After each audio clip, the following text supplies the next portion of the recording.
এখানে তুমি উইল দেখার পরে বলো ভাইয়া এটা তো অক্সিলারি ভার্ব, আমি তো ফিউচার টেন্সে পড়ছি সাবজেক্ট প্লাস শ্যাল অথবা উইলের পরে ভার্বের বেস ফর্ম হয়। সো শ্যাল উইল কি অক্সিলারি ভার্ব, শ্যাল উইল কি ভাইয়া অক্সিলারি ভার্ব। বাট এইটা যখন অ্যান্সার করতে যাবা এটাই হবে তোমার জীবনের সব থেকে বড় ভুল। এইখানে কিন্তু এটা অক্সিলারি ভার্ব না, এটা প্রিন্সিপাল ভার্ব না, এটা তাহলে কি, এটা কোনো ভার্বে না। এই সেন্টেন্সে উইল হচ্ছে কি নাউন। একটু অবাক হচ্ছ নিশ্চয়ই, চলো তোমাকে নিয়মটা শিখাই। দেখো উইলের আগে কি আছে, একটা আর্টিকেল আছে না, উইল আগে কি আছে আর্টিকেল আছে। দেখো মনে রাখবা আর্টিকেলের পরে যখন একটা মাত্র ওয়ার্ড, কয়টা ওয়ার্ড, একটা মাত্র ওয়ার্ড থাকবে, এই ওয়ার্ডটা তোমার ভার্বও হইতে পারে, এই ওয়ার্ডটা অ্যাডভার্ব হইতে পারে, এই ওয়ার্ডটা অ্যাডজেক্টিভ হইতে পারে, যে পার্টস অফ স্পিচেরই হোক না কেন এই ওয়ার্ডটা অবশ্যই এবং অবশ্যই কি হবে, নাউন হবে। অর্থাৎ চোখ বন্ধ করে একটা কথা শিখো যে আর্টিকেলের পরে একটা মাত্র ওয়ার্ড, সেটা কি ওয়ার্ড দেখার দরকার নাই, বাট এই ওয়ার্ডটাকে কি বলবো আমরা, নাউন বলবো। কি বলবো, নাউন বলবো।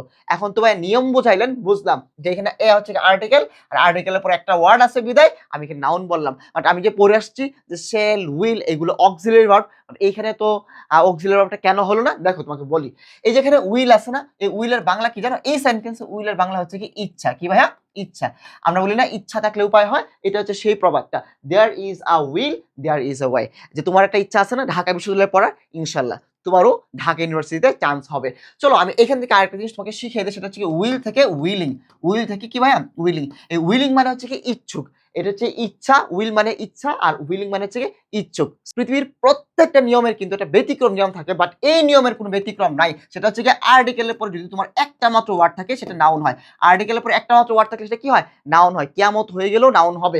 সো এই নিয়মের কোনো ব্যতিক্রম নাই, আর্টিকেলের পরে মাত্র একটা ওয়ার্ড থাকলে সেটা চোখ বন্ধ করে কি বলবো, নাউন বলবো। কি বলবো, সো নাউন বলবো। আশা করি এই ধরনের প্রশ্ন যে কোনো ভর্তি পরীক্ষায় আসুক না কেন, যে কোনো পরীক্ষায় আসুক, ইনশাল্লাহ তোমাকে কেউ আটকাতে পারবে না। ঠিক এইভাবে একদম বেসিক থেকে ইংরেজিটা পড়তে পারলে ইনশাল্লাহ তোমার ঢাকা বিশ্ববিদ্যালয়ের চান্স কে আটকাবে, বন্দুকের গুলি মিস হবে কিন্তু তোমার ডাবি মিস হবে না।